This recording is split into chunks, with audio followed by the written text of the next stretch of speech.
And welcome back. Just a quick FYI for folks who are listening to the 1 hour show that we put together for, we've got a couple of stations around the country, principally Pacifica stations, who can only, because of the way that they program their stations, can only carry 1 hour of our 3 hour show. And so we typically cut out from that hour all of the phone calls and the conversations that happen around those phone calls, because we do a 3 hour show here, and the second half hour of every hour is pretty much phone calls. And yesterday I started out I think it might have been the first hour of the program, but in any case, pointing out this remarkable article that was published in the New York Times on Saturday, asking how many gay men are there in the United States. And it was talking about these men who were born gay, and they used an example of one, but thought everybody was.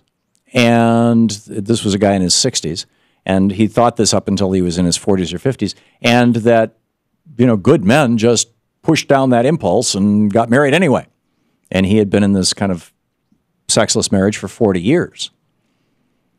And I said, the epiphany that I got out of that was, for that guy, being straight, or acting straight anyway, was a choice.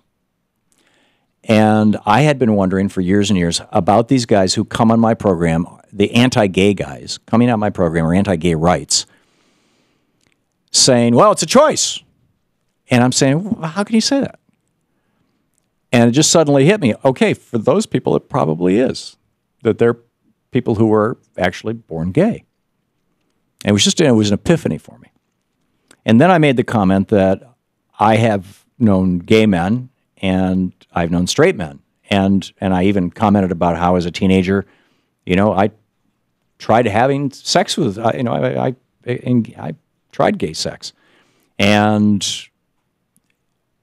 figured out that ultimately I'm straight, and I was born straight, and I'm just, that's me. But I'd never known anybody a man anyway, we were talking exclusively about men, I'd never known a man who was bisexual in my life. And then a guy called up and he said that he had not only had romantic relationships with both men and women, but also sexual relationships with men and women, and he found them all equally satisfying.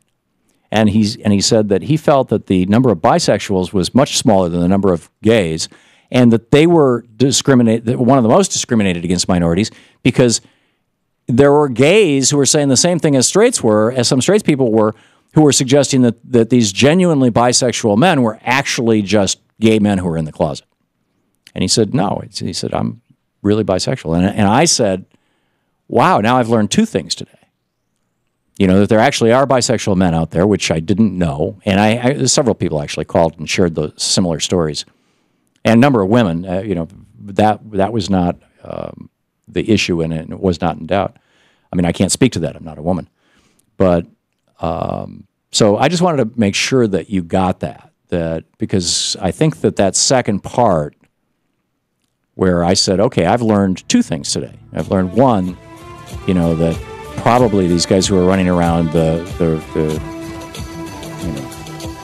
what's her name's husband, Michelle Bachmann's husband, Marcus Bachmann, these guys who are running around saying it's a choice, that probably for them it is a choice either because they're bisexual or because they're gay, and they've chosen to pretend that they're straight or to be straight if they're bisexual. And secondly, there's bisexual men out there, absolutely. 20 minutes past the hour.